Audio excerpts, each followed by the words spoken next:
오늘 고신세 시간에는 지난 시간에 이어서 지난 시간에 이제 김영석 명예교수님이죠. 그 중앙일보에 너무 좋은 기사가 있어서 한번 저희가 이야기를 나눠봤는데 100년을 살아보니 알겠다. 절대 행복할 수 없는 두 부류에서 여러분 이거 꼭 읽어보세요. 기사 저희가 더보기란에다가 해놓을 테니까 왜냐면 기사 자체가 너무 좋아요. 그러면서 저희가 오늘 또 인사이트 하나 뽑아갖고 요번에는 지난번에는 이제 진짜 행복할 수 없는 두 부류에 대해서 얘기했고 반대로 이제 진짜 행복하게 살려면 여러분이 반드시 해야 하는 한 가지에 대해서 한번 이야기를 나눠보도록 하겠습니다. 예, 여기 그 인터뷰 보시면 이렇게 물어봅니다. 100세까지 건강하고 행복하게 살려면 무엇이 가장 중요합니까? 물어봤더니 사람은 항상 공부를 해야 합니다. 뭐든지 배워야 합니다. 그렇지 거예요. 않으면 정신이 늙어버립니다. 사람들은 몸이 늙으면 정신이 따라 늙는다고 생각합니다. 그게 아닙니다.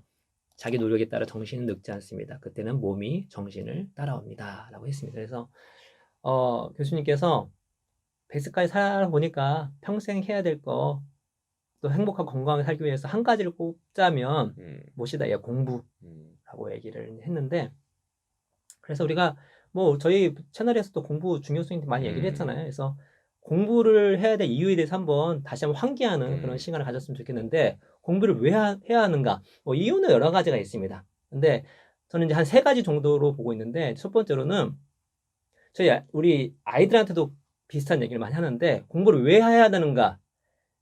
삶을 주도적으로 살기 위해서 공부를 해야 한다는 생각이 듭니다. 그러니까 이 인간에게 욕구 중에 가장 큰 게 자율적 욕구예요. 그리고 행복의 기원의 책 보시면 행복에 필요한 많은 것들이 나오는데 그 중에 하나가 심리적 자율감입니다. 그러니까 내가 내 인생을 살 때 내가 주도적으로, 그리고 내가 내 삶을 자율적으로 살고 있다는 감정이 들 때 행복도가 올라가는 거예요. 반대가 될 수 있겠죠? 불행은 내가 내 인생을 주도적으로 살지 못해. 환경이나 상황에 휘둘려. 더 나아가 내가 내 삶을 사는 것이 아니라 타인이 원하는 대로 내 삶을 살고 있는 거야. 그런 삶을 살게 되면 불행해질 확률이 높은데, 그럼 어떻게 하면 내 삶을 주도적으로 살 수 있을 것인가? 필요한 것은 실력이죠. 실력을 좀 다르게 표현하면 문제 해결 능력입니다. 그러니까 내가 주어진 문제를 내가 스스로 해결할 수 없잖아요? 그러면 내 삶을 주도적으로 살 수가 없어요. 이 문제에 휘둘리겠죠. 아니면 그 문제를 해결하는 다른 사람에게 영향을 받겠죠. 더 나아가 그 사람이 원하는 삶을 살 수밖에 없는 것입니다.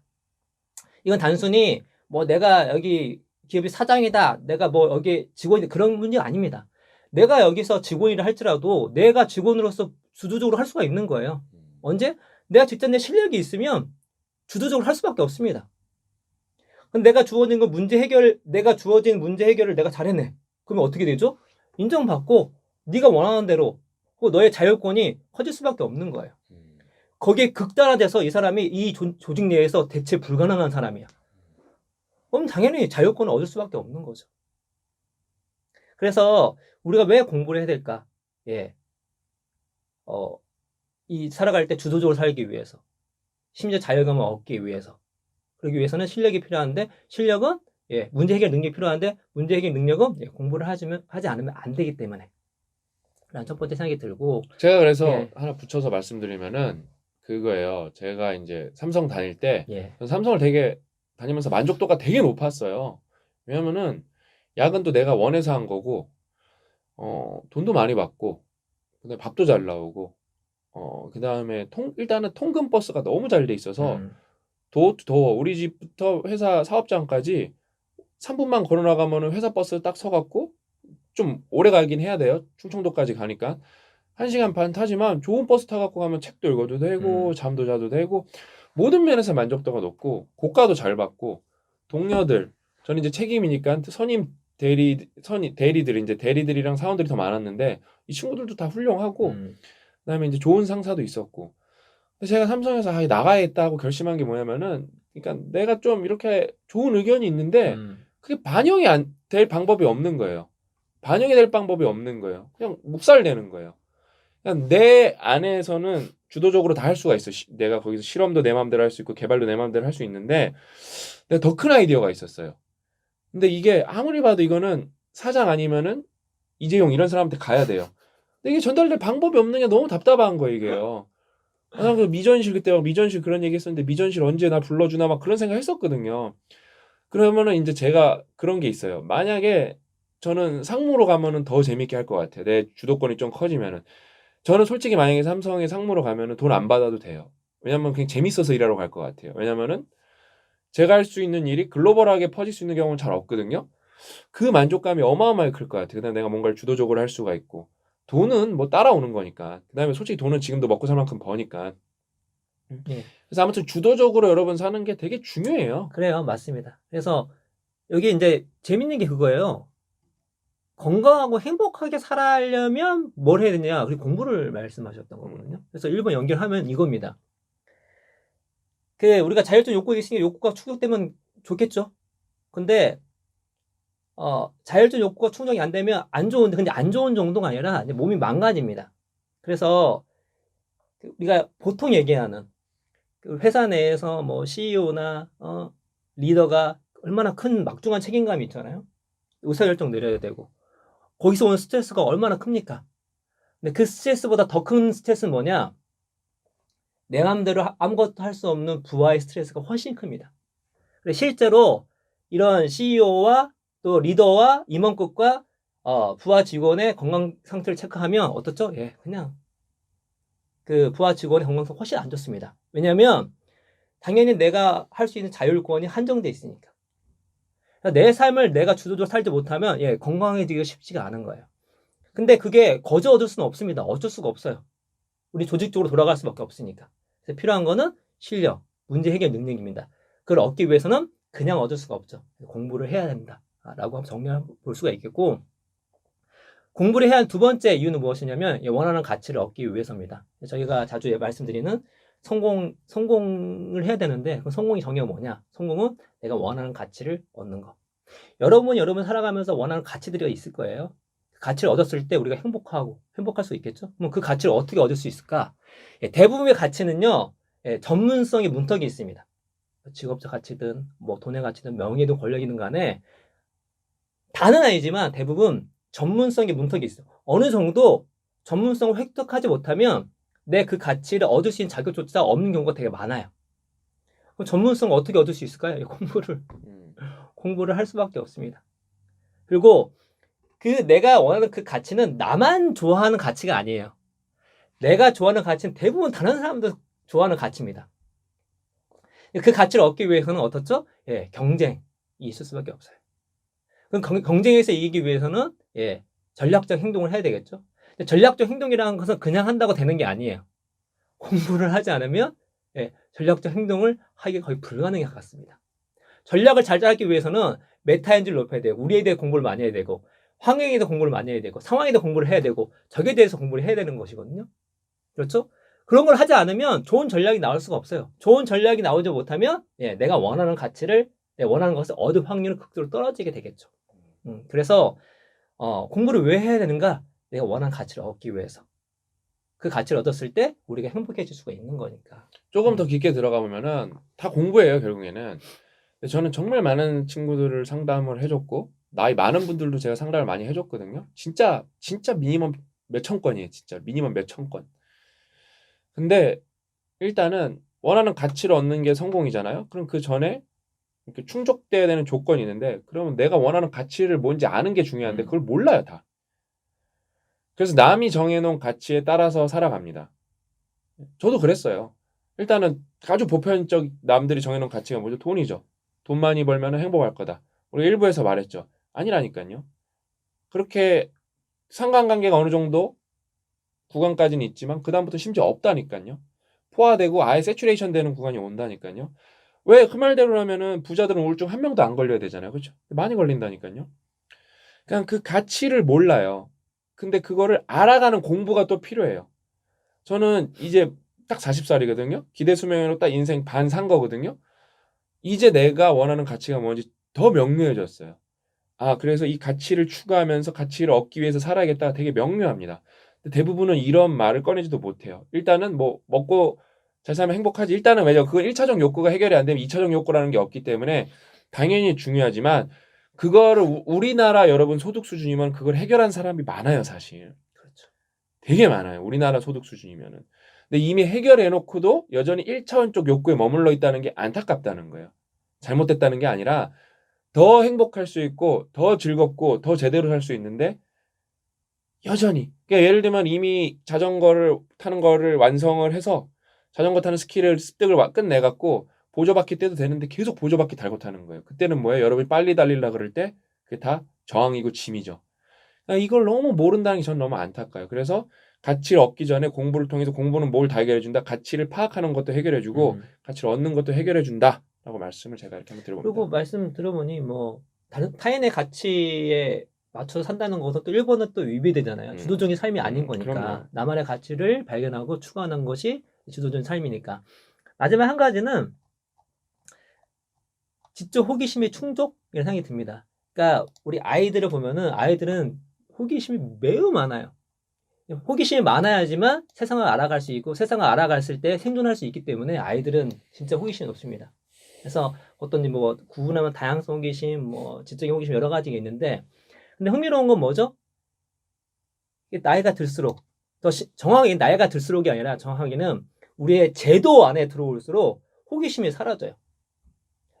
그러니까 미지의 세계를 탐험하는 그러한 원래 그렇게 탐험하려고 타고났는데 이게 매뉴얼화된 어떤 체제 안에 들어오니까 새로운 걸 추구하지 않습니다.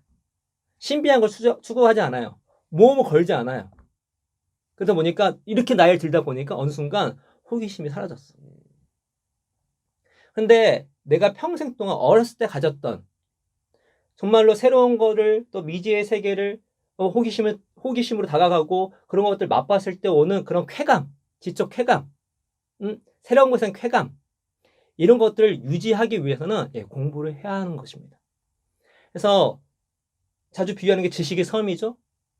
공부를 하면 할수록 지식의 섬이 커집니다. 지식의 섬이 작았을 때에는 해안선이 작아요. 탐험할 세계가, 신비의 세계가 되게 작다는 것입니다. 근데 공부를 많이 하면 지식의 섬이 커집니다. 해안선이 넓어져요. 그래서 탐험할 수 있는 세계가 많다는 걸 깨닫게 됩니다. 그러면 호기심이 더 왕성해지겠죠?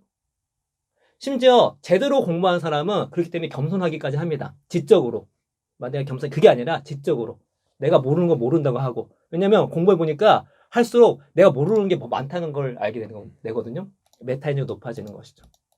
그래서 우리가 평생 배우고 살기 위해서 또 평생 지적 호기심, 어렸을 때 갖고 있던 제2의 천성인 호기심, 그 호기심이 충족됐을 때 오는 그런 쾌감, 쾌락, 그걸 유지하기 위해서는 평생 공부할 때에 지적인 호기심을 추구할 수 있고 그 지적 쾌락, 지적 그 호기심이 만족됐을 때 오는 그런 기쁨, 그런 것들을 유지할 수 있는 것이 아닌가. 그런 취지 안에서 또 교수님 말씀하신 것이 아닌가라는 생각이 듭니다. 그래서 이렇게 세 가지 구역가님이 얘기해 주셨고 그냥 제가 플러스 알파로 하면은 여러분 그 운동을 해야 되는데 그 운동이 되게 그러면 누가 몰라 이게 뻔한 이런 식상한 얘기가 아니라 제가 좀 구체적인 게 있어서 하나 알려드릴게요. 네. 일본에는 뭐가 있냐면은 여러분 네타키리 횟수라는 게 있대요. 네타키리 횟수. 네타키리가 일본 말로 무슨 뜻이냐면은 거동을 하지 못해 누워서만 지내는 상태를 그 연수를 따지는 거예요. 이게 뭐냐면은 평균 수명에서 건강 수명을 빼는 겁니다. 그러면 일본은 어떠냐? 일본 이런 거 연구 진짜 많이 돼 있어요. 일본은 그럼 어떠냐? 남성은 네타키리 횟수가 9년, 여성은 12.4년이 나옵니다. 근데 보편적으로 일반적인 전 세계적 네타키리 횟수는 7년입니다. 그러니까 일본은 뭐냐면은 거동하지 못하는 상태로 살아있는 횟수가 3, 4년 다른 나라보다 긴 거예요. 근데 이거는 이 사람들이 건강하지 않은 게 아니라 평균 수명이 길어서 그래요. 그러니까 이게 뭘 의미하냐? 그러니까 건강하지 못하면은 오래 살아도 행복할 수가 없어요. 여러분 행복도에서 상관관계 진짜 사실 이건 인과관계라고 봐도 돼요. 원타임 뭐냐면 건강이에요. 맞습니다. 이거는 어린이도 뭐 아기도 할머니 할아버지도 다 똑같다고 봐요 저는요. 그래서 막 의사들이 정말로 여러 가지 추천해주고 이제 막 운동에 공부하신 분들 뭐 스포츠학 박사분들이 정말 추천 많이 해주시는 게 스쿼드예요. 앉았다 일어났다. 이것도 유튜브 보면 자료가 좋은 게 너무 많아요. 그러니까 딱 어느 정도 아침에 20번 저녁 20번 그러면은 제가 제 친구한테 이거 윤희사한테 말하니까 야, 그거 갖고 운동이 되냐? 되게 많이 돼요. 왜냐면은 방법이 잘못돼서 그래요. 되게 천천히 올라갔다가 천천히 올라와야 되거든요. 그냥 제가 알고 있는 좋은 방법 중에 하나는 호흡을 잘 하면서 4초 동안 내려갔다가 4초 동안 이거 유튜브 자료가 너무 많아요. 올라와야 되는데 그다음에 올라올 때 그냥 올라오는 게 아니라 발 뒤꿈치가 진짜 지면을 민다는 느낌으로 올라오면 허벅지 힘이 다 들어가거든요. 이것만 꾸준히 해줘도 이 메타킬리 횟수가 확 줄어든다는 연구가 많아요, 진짜. 그다음에 이 허벅지 근육은 이 뭐라 그럴까? 예를 들면 여러분 팔 근육은 팔이 내가 활동을 못 한다고 해서 팔 한쪽이 근육이 없어갖고 운동을 못 한다고 해봐요. 그렇다고 뭐 배나 가슴팍 이런 데가 영향을 받는 거 아니잖아요. 근데 여러분이 허벅지를 만약에 뭐 허벅지 근육이 없어지면 어떻게 되죠? 움직이질 못해요. 그러니까 얘네도 어디 돌아다니질 못해요. 그러니까 그다음에 앉아있지도 못하고 뭐 제대로 뭐 하기가 힘들어져요. 하체가 무너지면은. 그러니까 계속 앉아만 있어야 되죠. 누워만 있거나. 그러니까 되게 뭐랄까 그러니까 우리 건강의 공통 분모이기 때문에 스쿼트 되게 간단하게 아까 제가 말한 20회, 20회만 잘해도 생각 이상으로 건강을 많이 지킬 수 있는데 우린 안 하죠. 저는 그래서 요즘에 뭐 운동을 시간 내서 까먹고 못할 때가 많으니까 이 스쿼트는 되게 꾸준하게 20개, 20개씩은 합니다. 그러면 그거 갖고 운동해야 여러분 진짜 제대로 20개, 20개 해보세요. 되게 힘들어요. 그다음에 항상 중요한 게 뭐죠? 매일같이 하는 거예요. 하루는 누구한테나 쉽죠. 근데 이걸 매일같이 한다? 주기적으로 한다? 상당히 어려운 일입니다. 그래서 아무튼 오늘 우리가 행복하게 살려면은 무엇을 해야 되는가? 공부. 그다음에 마지막 이제 곁다리로 운동인데. 여기 운동도 약간 언급해 주세요. 아. 또 예. 그리고 혹시 공부 그럼 어떤 공부냐? 교수님 말씀하십니다. 뭐 공부가 따로 있나요? 독서하는 거죠. 취미 활동하는 거고요. 취미도 가운데 하나입니다. 예를 들어 그러니까 내가 일을 하든 취미를 하든 독서를 하든 뭐 경험을 하는 간에 그 모든 것이 다 공부라고 하는 것이죠. 무언가 지적으로 알아가는 모든 과정들이 다 공부라고 하는 것이고 또 더불어서 이게 60대가 행복하다가 말씀하시거든요. 50대부터 준비하라 말씀하시는데 그 중에 하나가 운동을 통해서 건강을 유지하는 것입니다. 그래서 1+1으로 운동도 되게 중요하다라고 말씀을 드릴 수가 있겠네요. 그 다음에 그게 있네요. 우리 나이들 매간에 보면 인생 행복도를 조사해 보면은 여러분 60대, 70대에서 80대가 행복도가 제일 높아요. 그러니까 탑3가 뭐냐면 10대 그 마지막 부분이랑 20대 초반 아주 잠깐 몇 년이고 그 다음에 여러분 인생 행복도를 따지면은 60에서 70, 70에서 82 구간이 어마어마하게 높습니다. 맞아요. 그때 나오네요. 가장 일을 많이 하고 행복한 건 60세부터였어요. 그래서 이 교수님도 60대부터 가장 행복했다고 얘기합니다. 근데 그건 이제 이런 걸 공부해서 준비됐냐 안 됐냐가 그렇죠. 누군가에겐 지옥문을 열어줄 거고 누군가에겐 진짜 천국의 문을 열어줄 거예요. 우리가 이런 컨텐츠 자주 하는 이유가 너무 당연한 얘기고 너무 뻔한 얘기인데 사람들이 너무 당연하게 안 한다는 거예요. 너무 중요한 얘기인데 너무 안 중요하게 생각한다는 거예요. 아무튼 이런 컨텐츠를 통해서 이런 기사를 통해서 뭐 10,000명이 보시면은 100명이라도 자각을 하셔서 공부를 하고 운동을 하면은 인생이 뭐 풍족해지지 않겠어요? 그러니까 그런 진짜 1%를 위해서 뭐 정말 실행하실 1%를 위해서 저희는 계속 뭔가 이렇게 좀 재미없어도 중요한 얘기는 앞으로도 계속 할 예정입니다. 오늘 이 진짜 김영석 교수님이 너무 좋은 인터뷰를 해주셔서 너무 저희가 이렇게 뭐랄까 깊은 생각을 할 수 있는 기회였고 앞으로도 이렇게 좀 좋은 기사나 좋은 보고서 있으면은 저희가 그걸 먼저 한번 쫙 공부한 다음에 저희가 재해석을 하면서 여러분이랑 나누도록 하겠습니다. 그러니까 여러분들도 같이 함께 공부하시면서 공부에서 멈추지 않고 실행하셨으면 좋겠습니다. 아셨죠? 오늘 이야기는 여기까지고 다음 시간에 더 알찬 내용 찾아뵙도록 하겠습니다. 또 만나요.